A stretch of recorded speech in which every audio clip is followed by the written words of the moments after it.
في ناس كتيرة بتخسر فلوسها في البورصة وهي فاكرة انها بتستثمر، وللأسف دي أغلبية الناس. وهقول لك على 3 حاجات الناس دول بيعملوهم وهتتصدم لما تكتشف ان عدد كبير جدا من الناس ان لم يكن فوق ال 90% بيعمل ال3 غلطات دول.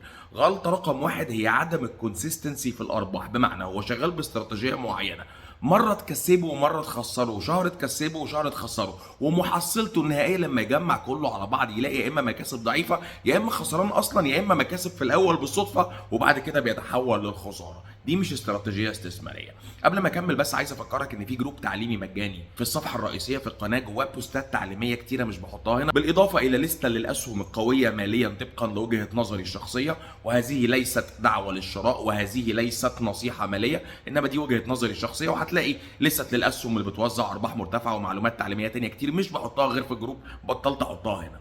المقياس الحقيقي لاي استراتيجيه بتستخدمها في البورصه هي الكونسيستنسي او الاستمراريه. لو انت لقيت نفسك بقالك 3 سنين بتحقق عوائد، مش مهم هي قد ايه، بس عوائد فيها كونسيستنسي، انت كده ماشي صح. لو لقيت شهر تكسب وشهر تخسر وسنه كده وسنه كده، لا انت كده الموضوع قلب معاك بهزار. انا مش بتكلم على سنه ان الموضوع يبقى مثلا فيها ازمه عالميه زي الكورونا فطبيعي محفظتك تنزل، بس لو انت شاري صح بعد الازمه بتطلع معوض وبتطلع كسبان. انا مش بتكلم في كده، بتكلم على السنين الطبيعيه. ما ينفعش مره كده ومره كده، ده مش استثمار يا جماعه. نقطه رقم 2، ايه ليفل الريسك اللي انت واخده؟ ايه ليفل المخاطره اللي انت واخده؟ ما ممكن واحد يقول لي على فكره انا بدات من شهرين ومش عارف المحفظه كانت فين وبقت تمام.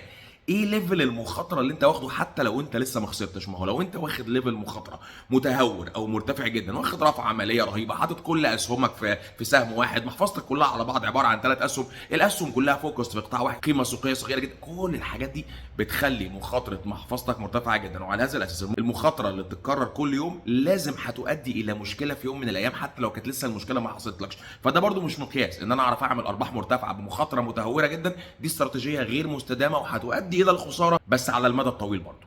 نقطة رقم 3 يا جماعة، التحليل الفني كويس وجميل وحاجة ظريفة وادرسها واقرا فيها، وانا لما بلاقي حاجة ظريفة بتفرج عليها وبحاول اتعلم، شيء مهم، لكن ما ينفعش تعتمد عليه لوحده. لان اصلا فكره البورصه ان انت شريك في شركه، مهما بصيت على شارتس ومهما بصيت على ارقام ممكن تعمل غلطه كارثيه، لان انت مش واخد بالك ان انت شاري في شركه بتخسر او شركه ارباحها هتنهار او شركه عندها مشكله جذريه. بغض النظر الشرط بتقول لك ايه، ممكن يطلع خبر الناحيه الثانيه تلاقي فجاه الدنيا باظت. هتقول لي ما انا عامل ستوب لوس، ما هي اصلا فكره الستوب لوس غلط، ما انت بتصلح غلطه بغلطه. ما ينفعش كل سهم اخش يا اما يطلع بيا يا اما اعمل ستوب لوس، كده ما بقاش استثمار برضو. عادي ان ممكن مستثمر زي حالتي ممكن يشتري سهم ويبيعه بخساره، بتحصل معايا احيانا. لكن اخر مره مثلا حصلت معايا كانت من 12 شهر او اكتر من 12 شهر، في السنه اللي فاتت كلها على بعض، في سنه كامله من مثلا من 40 سهم. لكن كل سهم ادخله يا اما اكسب يا اما اخسر، لا دي بتبقى يعني استراتيجيه برضو مبنيه على الحظ. اتعلم على فكره التحليل المالي ممكن تتعلمه بطريقه مبسطه، مش لازم الطرق المعقده اللي انت متخيلها خالص. في طرق بسيطه لحسابات القيمه العادله، مش الحاجات بقى بتاعت الديسكاونت كاش فلو اللي هي جامده جدا ومع كامل احترامنا ليها. في طرق ابسط، هتلاقي نقطه البدايه في الجروب التعليمي المجاني اللي في الصفحه الرئيسيه في القناه لو عايز تتعلم بجد.